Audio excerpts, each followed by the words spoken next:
राधे राधे दोस्तों। तो आप सबको आज बताने वाले हैं कि लाल जी का अगला बाहुल्य उत्सव कहाँ पे होने वाला है। तो आप भी गैस करके बताइए, कमेंट सेक्शन में ज़रूर बताइएगा कि अगला उत्सव कहाँ पर है। राधे राधे।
पर ठाकुर जी के चित्त में जब आनंद को पारावार भयो, तो ठाकुर जी बोले ये आनंद मैं कहां प्रकट करूं। सब लोग इधर देखो, इधर देखो, बात समझो, नहीं तो फिर बहुत कुछ छूट जाएगा आपको। ठाकुर जी के हृदय को जब अति आनंद भयो, तब ठाकुर जी ने विचार कियो कि ये आनंद कहां प्रकट करूं। ना तो मैं गाय के प्रकट कर सकूं, क्योंकि आनंद की हिलोर इतनी ऊंची है कि गावे से वाको पारावार नहीं होएगो। ना मैं नाच के प्रकट कर सकूं, कितनों नाचूं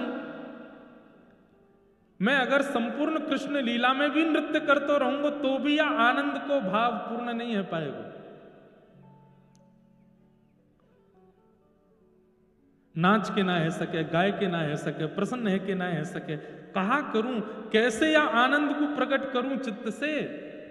जैसे ही ठाकुर जी भाव कर रहे हैं कि यह आनंद को कहां प्रकट करूं, कहां प्रकट करूं, वही समय निकुंज में विराजमान श्याम सुंदर को बाम अंग फड़कन लगो, और श्री बाम अंग से साक्षात वही ठाकुर जी के हृदय को आह्लाद, वही आनंद श्री किशोरी जी के रूप में प्रकट है गया। समझ में आई बात। मैं और आप अपना आनंद कहीं भी जाए के प्रकट कर सकें, पर ठाकुर जी नहीं कर पाए, क्योंकि वो आनंद वाय स्थिति को है, कहां प्रकट करेंगे। तब ठाकुर जी के श्री अंग से किशोरी जी को ओहो, जैसे ही ठाकुर जी ने बाम पाश में देखो है, दर्शन कियो है, जिनको देख करके तीनों लोक मोहित है जाएं। जन्माद्यस्य यतोन्वयादितरतश्चार्थे स्वविज्ञ स्वराट तेने ब्रह्म हृदय आदि कवये मुह्यन्ति यत् सूरयः। बड़े बड़े देवता भी जिनके रूप को देख करके मोहित हो जाते हैं, ऐसे श्याम सुंदर जिनको देख करके मोहित भये, ऐसी किशोरी जी प्रकट भेगी। आहा,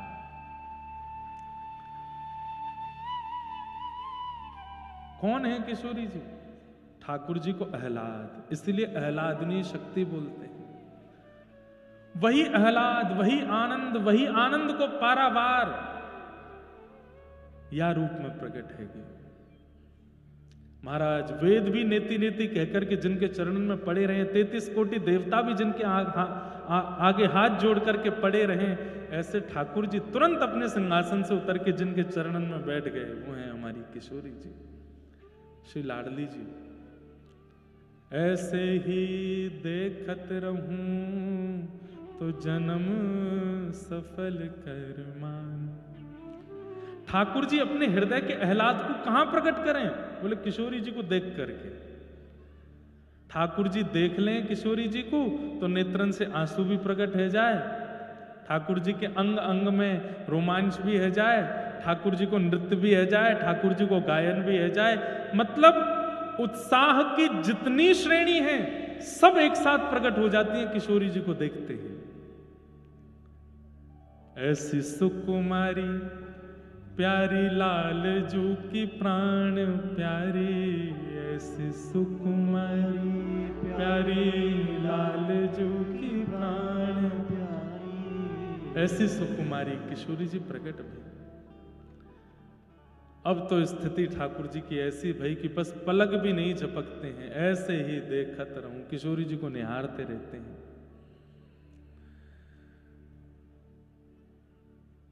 तब एक भाव ये भी है कि सामने 33 कोटि देवता खड़े हैं, वेद सब नेति नेति कह करके पुकार रहे हैं। वही समय किशोरी जी ने कही कि भैया ब्रह्मांड के नायक आपकी आज्ञा से पूरे ब्रह्मांड चलते हैं और आप मुंह को देखने में व्यस्त हो। अरे देखो सामने महादेव खड़े हैं, ब्रह्मा जी खड़े हैं, इनकी बात तो सुनो। ठाकुर जी बोले बोल अंधो सवन को, मैं तो आपको निहारूंगा, मैं तो आपको ही देखूंगा। तब किशोरी जी ने ब्रह्मांड के सुख के कारण कि भाई ये मुंह को देखते रहेंगे तो कैसे चलेगा संसार, ये सामने देखेंगे तभी चलेगा। तब किशोरी जी ने फिर घूंघट कर ली। जैसे किशोरी जी ने घूंघट की, ठाकुर जी बोले ऐसे मत करो, बोले चलो सीधे बैठो, सबकी बात सुनो और जो जो विश्व की क्रिया है वो सब संपादित करो।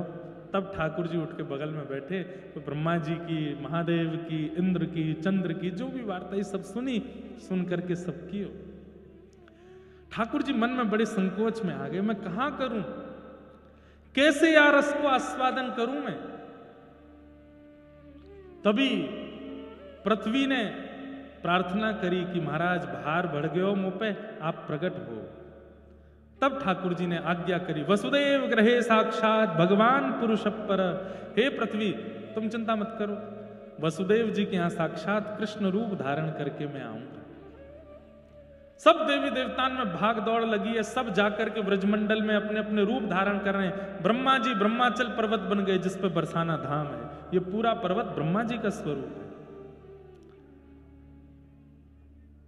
महादेव नंदाचल पर्वत बन गए जहां पे नंदगाम विराजमान है। साक्षात नारायण गोवर्धन पर्वत बन गए। सब देवता अलग अलग रूप धारण करके आए।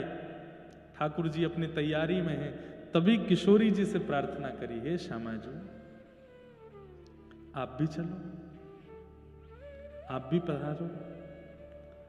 तब किशोरी जी ने 3 चीजन की मांग करी, गोवर्धन, यमुना और वृंदावन। ये 3 यदि जाएंगे तो मैं आऊंगी। इसका मतलब ये तीनों पृथ्वी के नहीं है, ये तीनों गोलोक धाम से आए हैं, नित्य निकुंज से पधारे। तब ठाकुर जी ने गिरिराज जी, यमुना जी और वृंदावन को व्यवस्थित किया और तब हमारी किशोरी जी को आगमन भयो निकुंज से आगे या धाम पर। तो निकुंज में प्रकट कैसे भई हैं? ठाकुर जी के आह्लाद के भाव से, इसीलिए आह्लादनी शक्ति है श्री राधा रानी। अब धरा धाम पर वो कैसे प्रकट भई, ये कथा हम सुनेंगे। व्रजमंडल में भादों को महीना, अष्टमी तिथि और अर्धरात्रि में श्री यशोदा मैया के गर्भ से साक्षात नीलमणि श्री ठाकुर जी प्रकट भये। पूरे ब्रजमंडल में बधाई गवन लगी, बधाई हेन लगी। दूसरो ही दिना भयो, मतलब एक दिना के लाला भय। इतने में ही श्री वृषभानु जी कीर्ति मैया के साथ नंद भवन पहुंच गए और नंद भवन पहुंचे हैं, सब बधाई लेकर के आए, लेकिन वृषभानु बाबा टीको लेकर के आए। ऐसी कथा आवे मैंने सुनाई भी है कई जगह कि वृषभानु जी और नंद बाबा ये दोनों जमुना जी में स्नान करते भये एक दूसरे से कहते, हे यमुना मैया आप कृपा करियो, हम दोनों को एक एक संतान दीजियो, पर एक सी संतान मत दियो, मतलब दोनों उनके लाला लाला ना हो या दोनों उनके लाली लाली ना हो, एक के लाला हो एक के लाली हो, तो हम या मित्रता को संबंध में परिवर्तित कर देंगे, दोनों उनको ब्याह कर देंगे। यही भाव से वृषभानु जी और नंद बाबा दोनों गोते लगावे यमुना जी में, और बस प्रतीक्षा कर रहे हैं कौन के यहां से पहली खबर आवेगी। तभी बरसाने में खबर पहुंची कि नंद भवन में लाला भयो है। और जैसे ही सुनी नंद भवन में लाला भयो, श्री वृषभानु जी तो महाराज टीका लेकर के गए ठाकुर जी को, खूब सारे वस्त्र आभूषण, खूब सारे गले के हार, पामन के पाजेब, हाथन के कड़ूला, जो जो संबंध पक्के करते समय वर पक्ष के लोगों को दिया जाता वो सब सामग्री लेकर के गए। ऐसा वर्णन आवे कि बालक के जन्म हेवे पे खिलौनों लेके आवे, टोपी कुर्ता लेके आवे, लेकिन यहां तो लगुन लेकर के आ रहे हैं। एक दिना के लाला भय, अभी 100 वर भी पूरे ना भय, अटारी पर खड़े नंद बाबा। और तभी देखी कि महाराज ब्रजवासीन के अथाह समूह के बीच श्री श्री वृषभानु बाबा आ रहे हैं। ऊपर से देख करके नंद बाबा बड़े आनंदित है, लेकिन तभी देखे ये इतनी सारी सामग्री कहां लेकर के आ रहे हैं। अच्छा एक भाव सुनाऊं, ये लोग जो हूं मैं ना अपने आप बात बनाए ले, कछु पतो हो चाहे नहीं पतो हो, इन पे बात बनाना बहुत बढ़िया है। सबन को ये तो पतो ही कि भैया नंद बाबा और वृषभानु जी इन दोनों ने आपस में पहले थी बात कर रखी है कि हमारे अगर लाला लाली भय तो इनको ब्याह कर देंगे। तो जैसे ही सुनी कि महाराज नंद बाबा के लाला भयो है, सुनियो बहुत ध्यान से,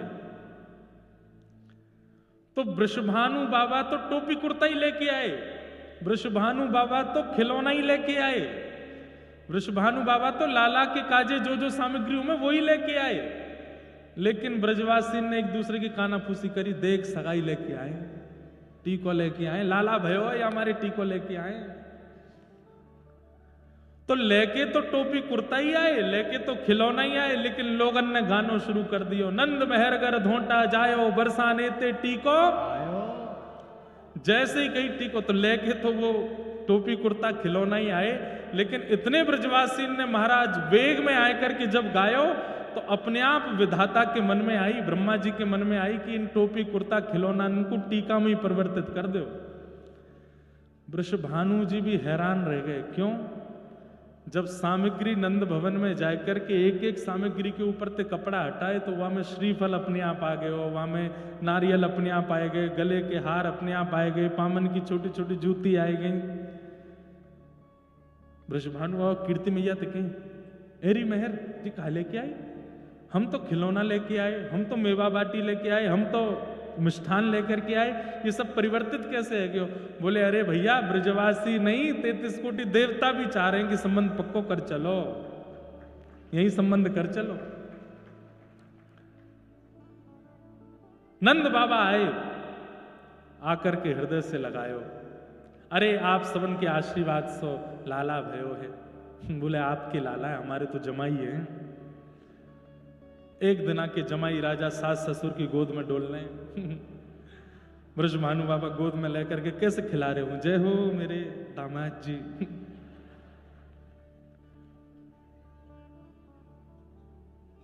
अच्छा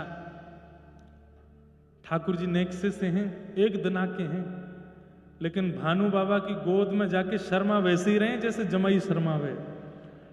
या हमारे आज तक श्रीनाथ जी के नेत्र नीचे ही है, आज वो शर्म कर रहे हैं कि कहीं बरसाने के ना आए हों कोई। अद्भुत लीला है भैया ब्रज की। वृषभानु जी ने लाला को गोद में उठायो, कीर्ति मैया गोद में ले रही हैं और बार बार चरण वंदन कर रही हैं, जमाई के पांव छूमे, पांव छू रही हैं, सिर से लगा रही हैं। लेकिन दूर कोने में खड़े हुए नंद बाबा और श्री यशोदा मैया चिंता कर रहे हैं। बोले क्यों? बोले दुल्हा तो बना दियो हमारो लाला, जमाई तो बना दियो, पर दुल्हन तो आई ना है अभी तक, बरसाने में कोई खबर तो आई ना है अभी तक, दो मत हैं, एक मत से तो श्री जी 1 साल बड़ी हैं ठाकुर जी से, एक मत से श्री जी 1 साल छोटी। हमें तो दोनों मत में राजी हैं, बड़ी हूं चाहे छोटी हूं। छोटी हैं तो भी तो इन्हीं को ही राज चल रहा है, या हमारे बड़ी बता दो। तो अभी तक लाडली जी के प्रादुर्भाव के कोई संकेत नहीं है बरसाने में। तो नंद बाबा यशोदा मैया कह रहे हैं कि ये टीको करके जा रहे हैं, लाला के गले में हार पहना के जा रहे हैं, संबंध पक्को करके जा रहे हैं, और कहीं बरसाने में लाला है गयो तो। यशोदा मैया बोली अपनी ये चिंता एक बार कह दो भानु बाबा से, क्योंकि भैया आशा ही परमम दुखम, कहीं ये इतनी आशा करके चले जाएं, सब्र संबंध करके चले जाएं, और कहीं बाद में खबर में तो कोई लाला ही आयो फिर का होएगा। तो नंद बाबा ने भानु बाबा से कही, हे भानु बाबा हमें आपको संबंध स्वीकार है, और स्वीकार का हमारी तो बचपन से यही बात रही कि भैया मेरे लाला होएगो तो आपकी लाली ते ब्याह होएगो, आपको लाला भयो तो मेरी लाली ते होएगो। लेकिन ठाकुर जी की कृपा से हमारे लाला है गयो, पर अभी तक बरसाने थे तो कोई खबर ऐसी है ना है। तो आप ये संबंध पक्को करके जा रहे हैं, टीको करके जा रहे हैं। मैं तो बस या मारे कह रहा हूं कि विधाता के विधान को कोई जाने ना है, वो कहा कर दे। बोले मैं यही मारे तो टीको करके जा रहा हूं। बोले काय को? बोले मोकू पतो चली। कहा पतो चली? बोले जब ते आपके यहाँ लाला नहीं भयो, आप गौशाला में बैठ के एक ही माला जपो करते, अभी तो भयो ना है, अभी तो भयो ना है, अभी तो भयो ना है, जाने कब होएगो। आपकी माला से ही लाला भयो, अब कल ते माला फेरनी शुरू कर दो, अभी तो भई ना है, अभी तो भई ना है, बरसाने में भई ना है, जाने कब होएगी। कल ते आप ही नाम जब शुरू कर दो, और सबरे नंदगाम गोकुल के ब्रजवासीन की जिम्मेवारी है, हम टीको करके जा रहे हैं तुम्हारे लाला को। अब तुम सब प्रार्थना करो गैया ते, गिरिराज जी ते, यमुना जी ते, कि बरसाने में लाली ही होनी चाहिए, तब ही संबंध राजी होएगो, पक्को होएगो। हम तो टीको करके आपके ऊपर जिम्मेवारी डाल के जा रहे हैं, लग जाओ सबरे भजन में। महाराज वही समय नंद भवन के सब लोग और नंदगाम गोकुल के सब लोग माला लेकर के बैठ गए। वो लाला अब जे संबंध पूरा होना चाहिए, टीको तो है गए लाला को, अब ये टीको विवाह तक पहुंचना चाहिए, और वाक्य का जो बरसाने में लाली होनी चाहिए। हर एक महीना बाद सबरे ब्रजवासी जुड़े, बरसाने जामे, बरसाने जाके कहें कोई खबर है का? बोले अभी तो कोई खबर ना है, और तपस्या करो। कोई गिरिराज जी की परिक्रमा लगा रहा है, कोई जमुना जी में 100 गोता लगा रहा हो, कि इतनी मन्नत और इतनी प्रार्थना तो लाला के काजे ना भाई जितनी किशोरी जी के काजे भाई है, कि लाडली जी आनी चाहिए, नहीं तो नाक कट जाएगी हमारी। ऐसा संबंध पहले नहीं भयो। कैसा संबंध? बोले एक दिना के लाला को टीको है गयो, एक दिना के लाला को टीका है गयो, और बिना छोरी के टीका है गयो, छोरी भई ना है अभी तक। और तीसरी बात, ससुराल पक्ष के सब लोग प्रार्थना कर रहे हैं कि बहू जल्दी जन्म ले, ताकि हमारे लाला कहीं कुंवारा नहीं रह जाए। ये सब बंधुओं ब्रज साहित्य और अंतरंग भावन की कथा है। ये सब प्रत्यक्ष रूप से कथा में सुनावे वाले प्रसंग नहीं है। कहीं कहीं मन होगा तो मैं सुना दूं। आहा, यहां सब ब्रजवासी प्रार्थना कर रहे हैं, तभी कछु महीना के लाला भय, और तभी नंगाड़े बजते भय आए। बोले कहा? बोले ओहो, कहा खबर है? बोले खबर ऐसी है कि बरसाने में वृषभानु भवन में कछु खबर है, जल्दी ही कछु चहल पहल है वे वारी है। महाराज ब्रजमंडल में वृंदावन में उत्सव मनन लगे, नंदगाम ते दही छिड़कन लगे। बोले जय हो जय हो, बधाई हो बधाई हो। काय बात की बधाई? बोले लाला को टीको भयो, ब्याह है जाएगो, बस प्रार्थना करो लाली होए। लाला के आगमन की प्रतीक्षा तो केवल नंदगाम के कर रहे हैं, पर बरसाने में श्री जी के आगमन की प्रतीक्षा तो पूरा 84 कोस कर रहा है। कैसे वो श्री जी आ जाएं, बस तब हमारे लाला को ब्याह संपादित होएगा। किशोरी जी निकुंज में विराजमान, निकुंज कहूं तो यूं समझ जाइए गोलोक धाम, नित्य निकुंज, नित्य निकुंज में विराजमान श्री जी कह रही हैं अरि ललिते अरि विशाखा। अच्छा, ये अष्ट सखियां जो हैं ये सब श्री जी से प्रकट भई, जैसे श्री जी ठाकुर जी के हृदय से प्रकट भई हैं, ऐसे ये अष्ट सखियां श्री जी के चित्त से प्रकट भई हैं। कैसे कैसे प्रकट भई, अब वो विस्तार है पूरा वाको। पहले निकुंज में केवल दो हैं, प्रिया और प्रियतम। अब प्रियतम जब प्रिया जी को श्रृंगार करें और वह श्रृंगार को लेकर के जब प्रिया जी अपने आप को प्रतिबिंब में देखें, तब मन में विचार करें, ओहो ये कितनो सुंदर स्वरूप सजायो मेरो श्याम सुंदर ने। तो अपने ही स्वरूप पर जब प्रिया जी मोहित भई, तो वही प्रतिबिंब को स्वरूप श्री ललिता जी के रूप में प्रकट है। मतलब किशोरी ठाकुर जी को प्रतिबिंब किशोरी जी हैं, किशोरी जी को प्रतिबिंब श्री ललिता जी, श्री ललिता जी किशोरी जी को ही प्रतिबिंब स्वरूप है। अब किशोरी जी ठाकुर जी के द्वारा सजाए गए जब वेणी को देखें तो मन में विचार करें, ओहो ये वेणी कितनी सुंदर सजाई है।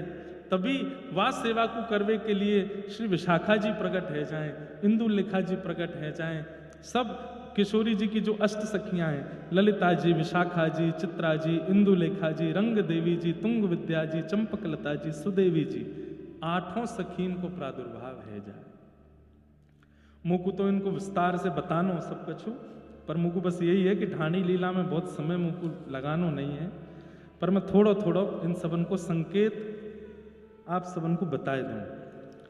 सबसे पहली सखी हैं श्री ललिता जी, क्योंकि अष्ट सखीन के बिना अगर हमने श्री जी को प्रकट कर दियो तो हम लोगों से कोई ना कोई विघ्न बनो ही रहेगो, या हमारे अष्ट सखीन को बुला लें, वही किशोरी जी के साथ में आगे की लीला में रहेंगी तो अच्छा रहेगो। तो सबसे पहले श्री ललिता जी। अच्छा, आप लोग जब यहाँ पंडाल के बाहर निकलोगे तो अपने बाम बाहर निकल के बाम ओर की ओर देखोगे तो स्वर्ण की आकृति में एक ऊंचो गांव है, वहां पर स्वर्ण की आकृति में एक मंदिर दिखाई देगो, ये ललिता जी को गांव है। यहीं श्री ललिता जी प्रकट भई। आपके मैया हैं सत्यकला जी और आपके पिताजी हैं सत्यभानु। उनके यहां श्री ललिता जी को प्रकट, और एक मत से आपकी मैया को नाम शारदा और पिताजी को नाम विशोक। उनके यहां श्री ललिता जी को प्रादुर्भाव हुए। कैसे प्रकट भई? निकुंज में दर्पण से। लेकिन अब किशोरी जी आ रही हैं तो वह समय पर पूरे बरसाने में और आसपास के गामन में अष्ट सखी प्रकट करी हैं पहले। इसलिए हम भी मंच पर किशोरी जी को बुलावे से पहले सूक्ष्म भाव से अष्ट सखीन को प्रकट कर दें। आपकी सेवा कहा है? प्रिया प्रियतम को बीड़ा पवावे की सेवा है आपकी। नित्य छोटी छोटी बीड़ी बनानो और श्री प्रिया प्रियतम को पवानो, ये सेवा श्री ललिता जी की है।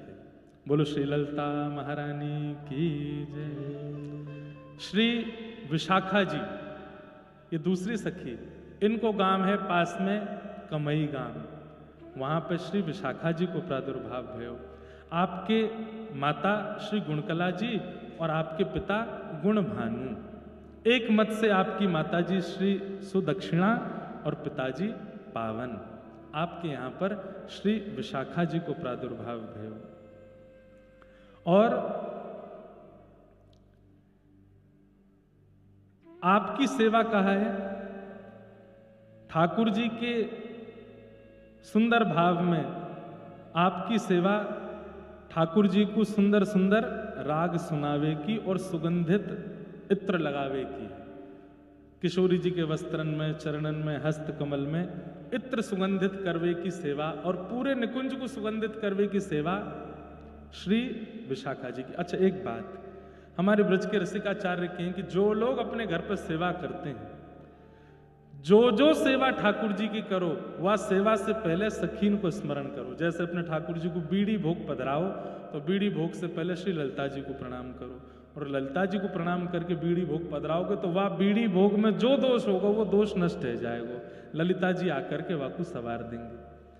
अपने ठाकुर जी की निकुंज में वस्त्रन में जब इत्र लगाओ तो वह समय श्री विशाखा जी को स्मरण करो, हे श्री विशाखा जी या सेवा को पूर्ण करवाइयो। तो ठाकुर जी के सेवा में, इत्र सेवा में जो आप सो कष्ट बनेगा वो कष्ट नहीं होएगा, पूर्ण है जाएगा। तो कमई ग्राम में श्री विशाखा जी प्रकट भई। फिर तीसरी सखी हैं श्री चित्रा जी। आपको गांव यहीं पास में है चिकसौली। अभी तो देखो मैं केवल सूक्ष्म में बता रहा हूं, फिर विस्तार से इनकी लीला सुनाऊंगा। चित्रा सखी, चित्रा सखी जी की माता जी हैं रुचिकला और इनके पिताजी हैं सुचि भानु, और एक मत से माता जी हैं चर्चिका और पिताजी हैं चतुर। उनके पुत्र हुई श्री चित्रा जी। और इनकी सेवा क्या है? श्री प्रिया प्रियतम को वस्त्र धारण कराना। आज ठाकुर जी नील वस्त्र पहनेंगे। अच्छा, एक और बात मैंने कथा में कई बार बताई है कि श्री प्रिया जी जो वस्त्र धारण करें, वहां से ठाकुर जी को संकेत मिले कि आज प्रिया जी कहाँ मिलवे वाली है। नील वस्त्र पहन करके आमे वहां पे गुलाबी चुनरी ओढ़ लें तो ठाकुर जी को संकेत मिल जाए कि कोई सरोवर, और वह सरोवर जामे कमल खिले हों, वहां मिलेंगी। तो ठाकुर जी की सेवा में सब पूर्णता करती हैं। चित्रा सखी जी ठाकुर जी और श्री जी के वस्त्र धारण कराती हैं। तो जब वस्त्र धारण कराओ तो चित्रा सखी जी को स्मरण करो। आपको गांव कौन सा है? चिकसौली। जब आप लोग बरसाना से यहाँ की ओर आते हैं तो बीच में चित्रा सखी जी का मंदिर पड़ता है। हमारी एक कथा पेंडिंग चल रही है वहां पे, एक अकिंचन कथा करनी है हमको चिकसौली में। अब जल्दी अकिंचन तो कैसी होगी, पर्वतन पर बैठना पड़ेगा आपको, ऊपर ऊंचे ऊंचे पर्वतन पर बैठ जाओ, क्योंकि अकिंचन कथा में पंडाल बने ना, माइक लगे ना है, सुबह भोर 4 बजे कथा होवे। या तो ऐसी होगी कि बिना बताए हम कर जाएंगे कथा, तो ही संपादित है पाए कि जाकू गुप्त चरण ते पतो चल जाए वो पहुंच जाइए। तो चित्रा सखी जी, इनकी सेवा ठाकुर जी को वस्त्र पहनाने की। फिर कितनी सखी है गई? कितनी भाई? अब चौथी सखी कौन है? रंग देवी। और श्री रंग देवी जी को जो गांव है वह को नाम है सखौली गांव, और आपकी माता जी हैं धर्मकला और पिताजी हैं धर्म भानु। और आपकी सेवा क्या है? इनकी सेवा किशोरी जी के सामने गोष्ठ लीला में जब ठाकुर जी और प्रिया जी जाते हैं उस समय श्रृंगार करवे की। देखो ये भी बात है, जब यमुना तट पे जामे, निकुंज में जामे, तब श्रृंगार वहां पे चित्रा सखी कर रही है। लेकिन जब गोष्ठ में आएंगे यानी कि गौशाला में जाएंगे लीला करवे के लिए, वास्तव में श्रृंगार की सेवा इनकी है और बाकी राग सुनावे की सेवा इनको ठाकुर जी ने प्रदान कर रखी है। श्री रंग देवी। वाक्य बाद श्री चंपक लता जी। आपको गांव है करहेला, पास कोई गांव है करहेला, वहां पे आप प्रकट भई। आपकी माताजी चंद्रकला और श्री पिताजी चंद्रभानु, आपकी पुत्री भई चंपक लता जी। और आपकी सेवा का है? सेवा है चंवर डोलावे की। ठाकुर जी जब सेज पर विराज जाए तो वास्तव में चंवर करवे की सेवा श्री चंपक लता जी की है। कितनी सखी है गई? 5। अब छठवीं सखी कौन है? श्री सुदेवी जी। सुदेवी जी को सुनहला गांव है, वहां आपको प्रादुर्भाव भयो और स्वर्ण जैसी इनकी कांति है। और सेवा क्रम में आपको ठाकुर जी के सन्मुख जल पिलावे की सेवा है। सुगंधित जल या फिर मिश्रित जल, कभी मीठो जल, कभी कुछ भी पेय पदार्थ जो ठाकुर जी और श्री जी निकुंज में पान करें वो पवावे की आपकी सेवा है। फिर अगली सखी हैं इंदुलेखा जी। आपके सुंदर भाव, आपको गांव है आंजनोखा गांव, आंजनोक गांव, वहां आपको प्रादुर्भाव भयो।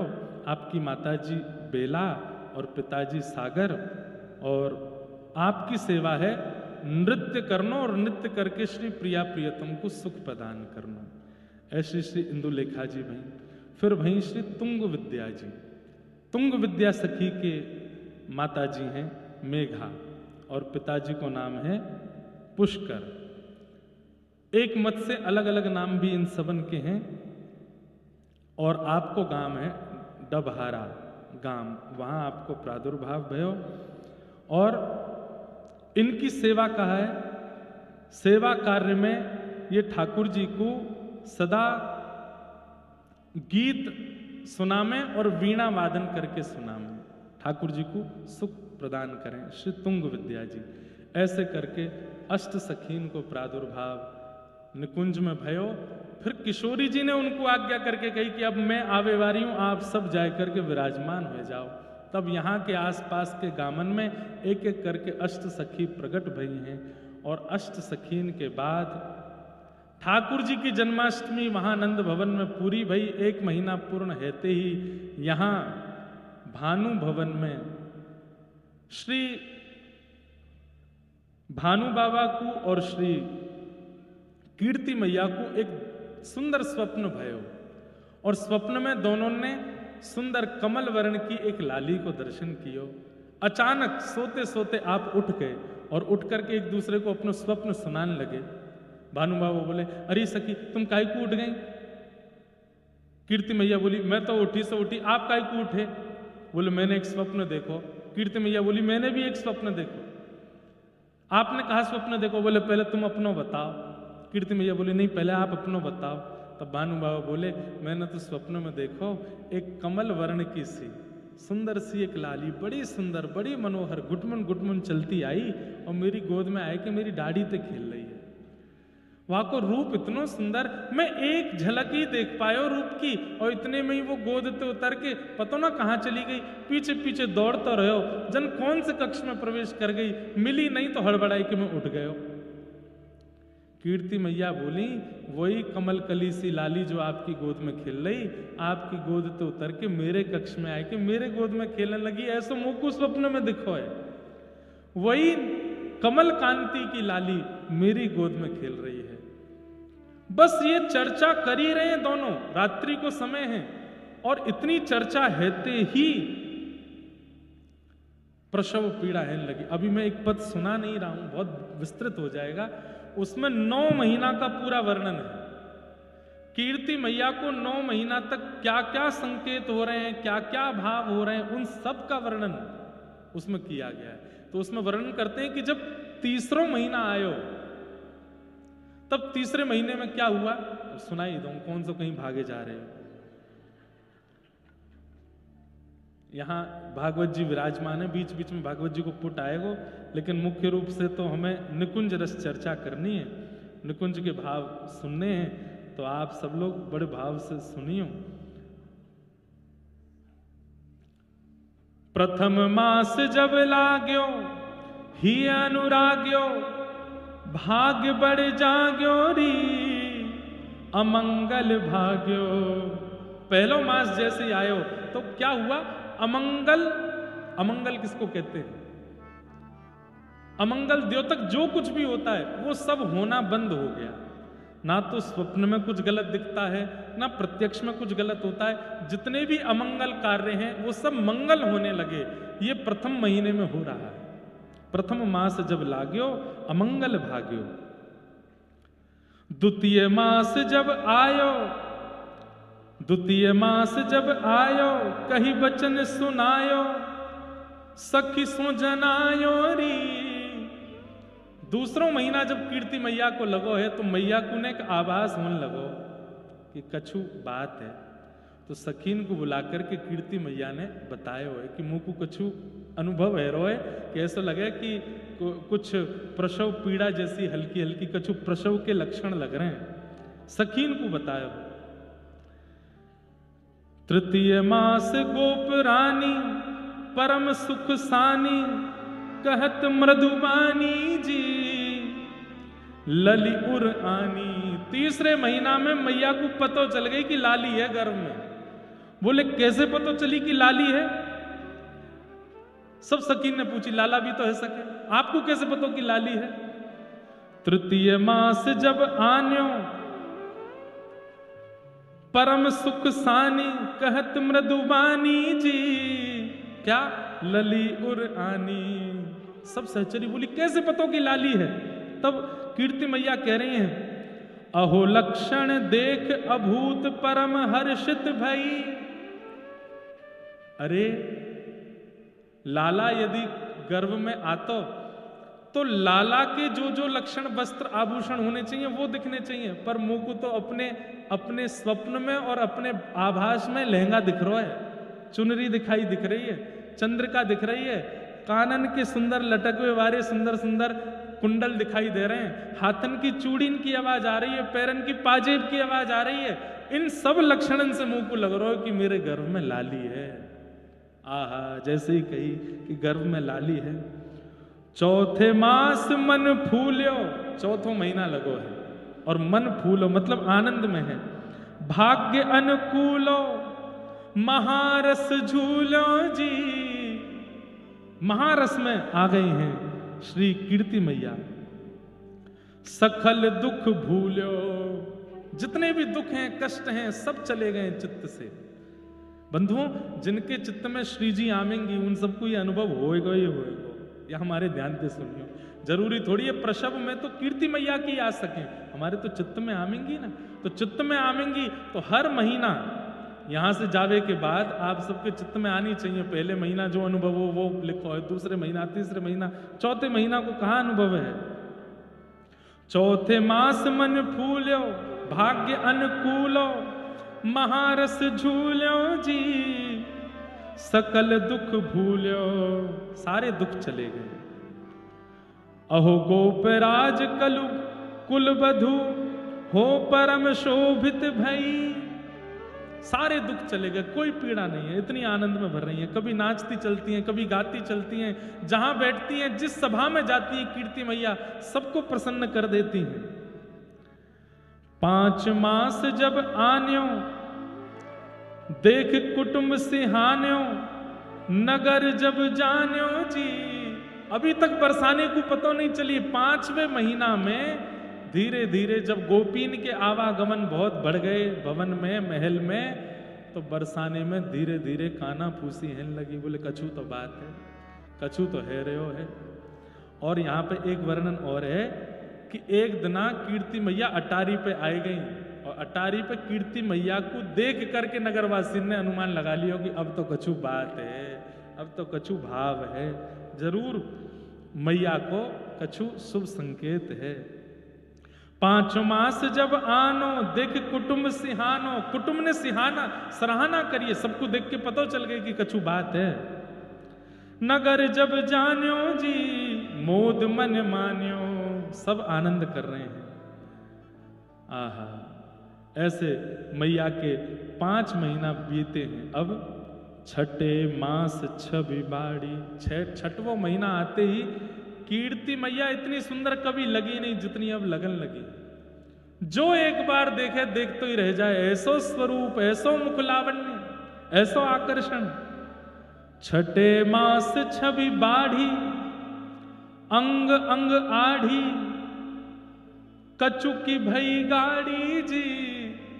मैया के अब धीरे धीरे जो मातृ लक्षण होते हैं वो धीरे धीरे प्रकट होने लगे हैं। अहो आलस कछुक जान्यो धरत पग डगमगान्यो, अब मैया को ने आलस आने लगो, ज्यादा चल फिर ना पामे, थोड़े पैग डगमगाने लगे, बैठ गई हैं। ये भैया ये बात और कहीं नहीं सुनाई जा सके, बरसाने में ही कही जा सके, हमारे सुन लो।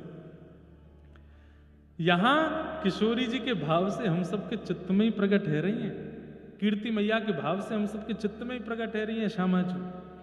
छठे मास छवि बाढ़ी अंग अंग आढ़ी, कछु की भई गाड़ी जी भवन मदि थाड़ी।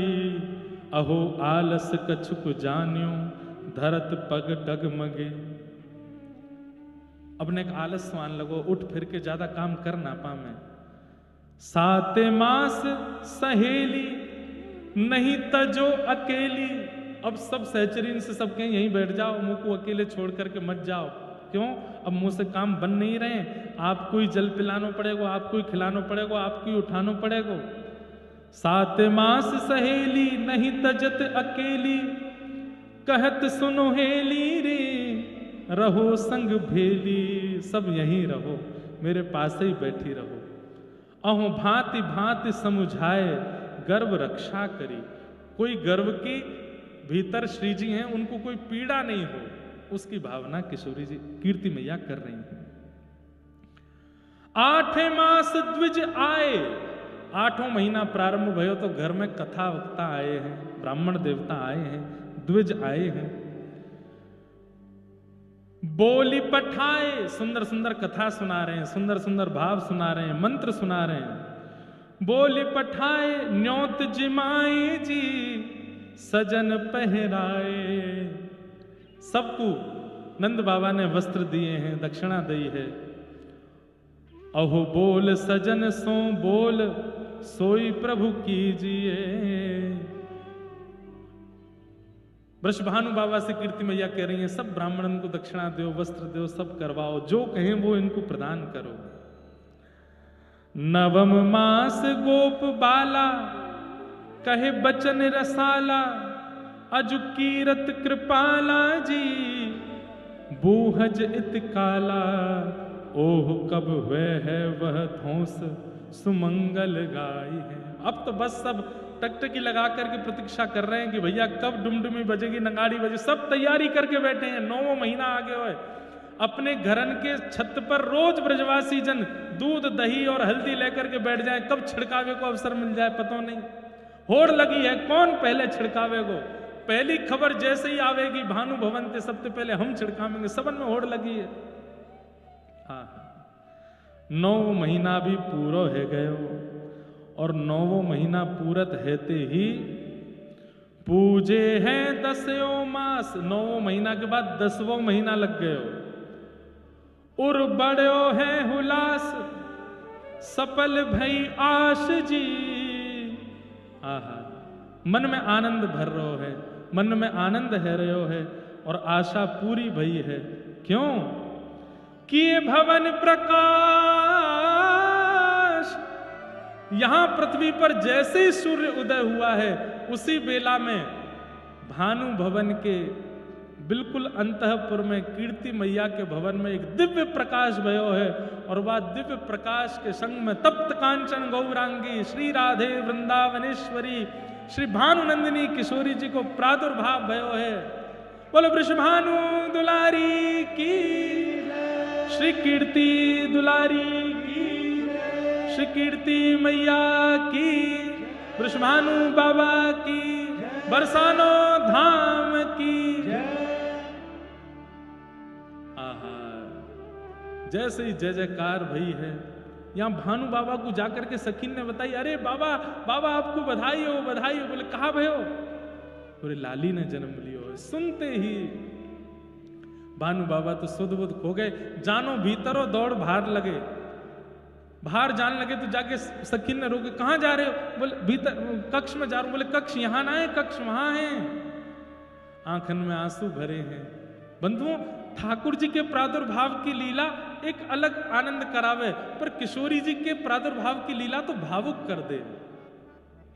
बड़भागी हैं वो माता पिता जिनके घर में लाली जन्म ले, क्योंकि भैया लाला के जन्म से आपको यह अनुभव हो जाएगा कि चलो हम माता पिता बन गए, लेकिन लाली के जन्म से अपना सौभाग्य पता चले कि हम सौभाग्यशाली हैं, अब हमारो जीवन है, या के काजे हमें जीनो है।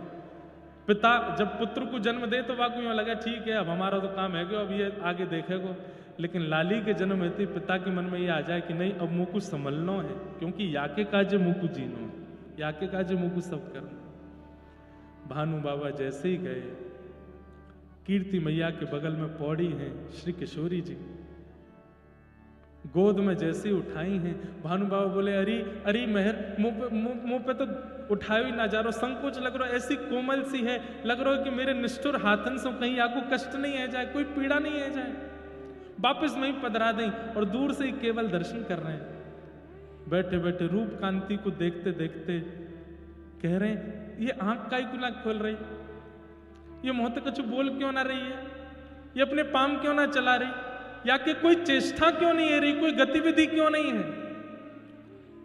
कीर्ति मैया कह रही अरे अभी जन्म भयो है, नेक देर विश्राम करके फिर उठेगी, बोलेगी भी, गावेगी भी। भानु बाबा कह रहे मुकु बाबा कह के बुलाएगी, बोले हाँ मुकु बाबा कह के बुलाएगी, हाँ। यही कह करके भानु बाबा तो वहीं नृत्य करने लगे। खबर पहुंचते पहुंचते पहुंची है सीधे नंद भवन में। और जैसे ही नंद भवन में खबर पहुंची, महाराज ठाकुर जी 1 बरस के घुटमुन घुटमुन करके डोलने। यशोदा मैया ने तुरंत लाला उठाए, पीली झंगुली पहनाई, सिर पर मोर पुच्छ धारण करायो, मोतीन को श्रृंगार करके लाला को गोद में लियो। और जितने महंगे महंगे आभूषण रत्न आदि हैं सब बैलगाड़ी में सजवाए दिए। नंद बाबा को खबर पहुंचाई, चलो जल्दी। बोले कहाँ भयो? बोले वृषभानु गोप के यहाँ लाली भई है। सुन करके नंदगाम के लोग ऐसे भावुक भये, ऐसे आनंद में भर गए, हमारे लाला को टीको खाली नहीं गयो, पूरा है गयो, अब ब्याह है जाएगा। और महाराज श्री नंद बाबा पहुंचे हैं कहमे कि जैसे ही बरसाने आए, भीतर पहुंचते ही किशोरी जी को देखते ही कीर्ति यशोदा मैया बोली, लाली के रूप पर न्योछावर करवे वाली वस्तु तो मैं कुछ लाई नहीं हूं। ये महंगे महंगे रत्न आभूषण सब मुझको फीके लग रहे हैं यहाँ के रूप के आगे।